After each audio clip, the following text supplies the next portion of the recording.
यादव का जो नेटवर्क है, इसका मतलब है कि वो उसने जो पहले माजी में कार्रवाइयां की, अभी भी कुछ बाकियात हैं। पाकिस्तान की फौज ने तो काबू पा लिया है। फिर हमने आज देखा जैसे कि पाकिस्तान के अंदर बीबीसी एक मशहूर इदारा है, वो पाकिस्तान के खिलाफ प्रोपेगेंडा कर रहा है कि हज़ारा कम्युनिटी को निशाना बनाया जाता है। हालांकि पाकिस्तान के अंदर तो तमाम अकलियतें या तमाम जो बरादरीज हैं वो महफूज हैं, तो पाकिस्तान के खिलाफ बिलखुसूस अफवाज पाकिस्तान को निशाना बनाया जाता है। हालांकि एफसी के लोग भी तो इसमें शहीद हुए, फिर हज़ारा वाले ही क्यों एहतजाज कर रहे हैं? क्या कोई बैरूनी एजेंडा तो नहीं है इसके पीछे? वो बिल्कुल बिल्कुल, ये असल में गुमराह हो जाते हैं लोग अपने गम और दुख में।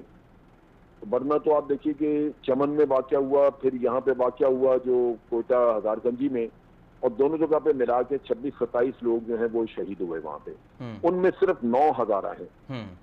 अब ये मतलब इस बात की तो कोई जमानत नहीं दे सकता 100% के कोई अगर वाक़या हो जाए तो वो आपके यहाँ दहशतगर्दी के वाक़े में शहादतें नहीं होंगी।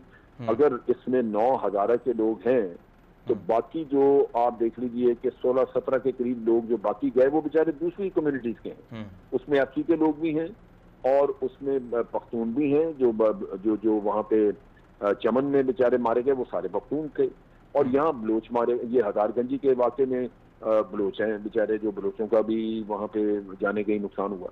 तो इस वजह से ये आलाकार बन जाते हैं अपने दुख में और नाराबाजी। और फिर लाजमी बात है कि बीबीसी हो या कोई भी बाहर का अदारा हो तो पाकिस्तान दुश्मनी करेगा, उसने तो उस पर फायदा उठाना है।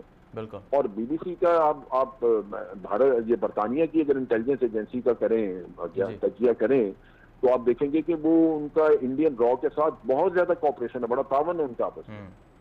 तो इस वजह से हमें तो चारों तरफ से खतरात हैं जिन्होंने घेरा हुआ है, और हमारी आर्मी, हमारी इंटेलिजेंस के अदारे वो बड़ा जामा मर्दी से मुकाबला कर रहे हैं। पहले से बहुत ज्यादा हमारे यहाँ हालात बेहतर हुए हैं, लेकिन इक्का दुक्का कभी वाकया हो जाता है तो फिर ये परेशानी आती है। इंशाल्लाह ये भी काबू में आ जाएंगी।